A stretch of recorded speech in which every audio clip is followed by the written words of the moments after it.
हम अपनी स्क्रीन पर ट्रेडिंग चार्ट देख रहते हैं कि अचानक से मार्केट एक बड़ा मूव देती है। कैंडल्स तेजी के साथ ऊपर जाना स्टार्ट कर देती हैं और एकदम से हमारे ज़हन में आता है कि मैं भी यहाँ पे एक एंट्री ले लेता हूँ। और साथ में ये भी बात ज़हन में आती है कि अगर मैंने ये अपॉर्चुनिटी मिस कर दी तो हो सकता है मुझे आज ट्रेड ना मिले या इसके बाद मुझे ट्रेड ना मिले। जैसे ही हम एंट्री बनाते हैं तो साथ ही थोड़ी देर के बाद मार्केट की प्राइस रिवर्स कर जाती है। अब सोचने की बात ये है कि ये सिर्फ हमारे साथ नहीं हो रहा, ये हर बिगिनर ट्रेडर के साथ रोज़ाना होता है। इसका नाम है फोमो, जिसका फुल फॉर्म है फ़ियर ऑफ मिसिंग आउट, यानी कि किसी भी चीज़ के छूट जाने का डर। फोमो एक साइकोलॉजिकल ट्रैप है, एक ऐसी फीलिंग जो हमें फ़ोर्स करती है कि अभी करो वरना बाद में पछताओगे। प्रॉब्लम ये है कि जब तक आप ये फीलिंग महसूस करते हो तो मूव पहले ही हो चुका होता है। हम लेट हो जाते हैं और हमेशा मार्केट लेट एंट्रीज़ को रिवार्ड नहीं करती, बल्कि उन्हें पनिश करती है।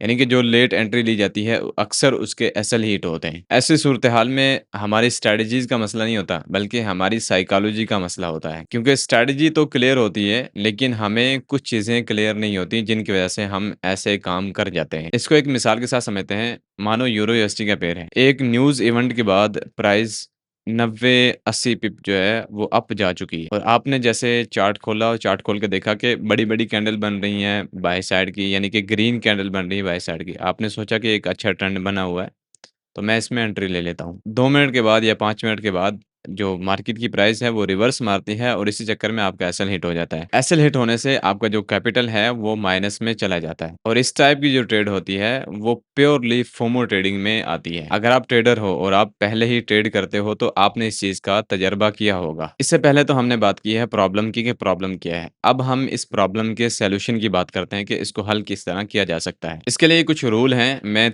3 रूल आपके सामने शेयर करूँगा। मैं चाहता हूँ कि आप उन्हें अपने पास लिख लीजिएगा ताकि इन फ्यूचर आपके वो काम आ सकें। रूल नंबर 1, मूव देखने के बाद आप 5 मिनट रुक जाओ। जब भी आपको लगता है कि ये मार्केट की प्राइस मेरे हाथ से निकल गई, यानी कि ये ट्रेड मेरे हाथ से निकल गई, तो भाई वहाँ पर रुक जाओ, 5 मिनट इंतज़ार करो। अगर वो ट्रेडिंग सेटअप आपका हकीकी तौर पर सही होगा ना, तो वो आपका थोड़ा इंतज़ार करेगा। आपको थोड़ा वक़्त देगा एंट्री के लिए। हाँ, बाज़ केसेज़ में होता है कि वो एंट्री के लिए वक़्त नहीं देता, लेकिन अक्सर केसेज़ में ऐसा होता है कि वो एंट्री का वक़्त देता है। अगर वो सेटअप आपको एंट्री का वक़्त नहीं देता, तो भाई उस सेटअप को छोड़ दो, वो सेटअप आपके लिए नहीं है। रूल नंबर 2, आपने जब भी ट्रेड लेनी है, तो वो ट्रेड आपके रूल के मुताबिक होनी चाहिए। अगर कोई सेटअप आपके ट्रेडिंग प्लान के मुताबिक नहीं है, तो इसका मतलब है ये ट्रेड आपके लिए नहीं है, सिंपल। कोई आपको लॉजिक नहीं चाहिए, कोई आपको उसके लिए जस्टिफिकेशन नहीं चाहिए। अगर सेटअप प्लान के बाहर है, मतलब बाहर है, आपने भी उससे बाहर ही रहना है। रूल नंबर 3, लास्ट जो आपने फोमो ट्रेडिंग की थी, वही आपको नेक्स्ट फोमो ट्रेडिंग से बचा सकती है। जब भी आपके अंदर फोमो आए ना ट्रेड लेने के लिए, तो आपने ये सोचना है कि प्रीवियस कौन-सी ट्रेड थी जो मैंने फोमो की वजह से ली थी और उसमें मुझे नुकसान हुआ था। उसमें आपको जो लॉस हुआ था, जो फ्रस्ट्रेशन हुआ था, जो बैड फीलिंग आई थी, यही वो चीज़ें हैं जो आपको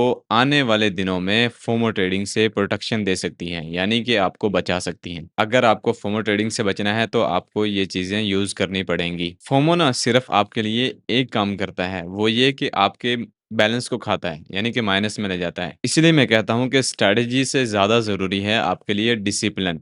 और डिसिप्लिन का एक रूल हमेशा याद रखो कि आपने चलती हुई ट्रेन से ना उतरने की कोशिश करनी है और ना ही चलती हुई ट्रेन में चढ़ने की कोशिश करनी है। अगर आपको ये वीडियो अच्छा लगा हो तो प्लीज़ लाइक ज़रूर कीजिएगा, अपने दोस्तों के साथ शेयर कीजिएगा और कमेंट में ये ज़रूर बताइएगा कि आपने लास्ट फोमो ट्रेडिंग कब की थी और उससे आपको कितना नुकसान हुआ था।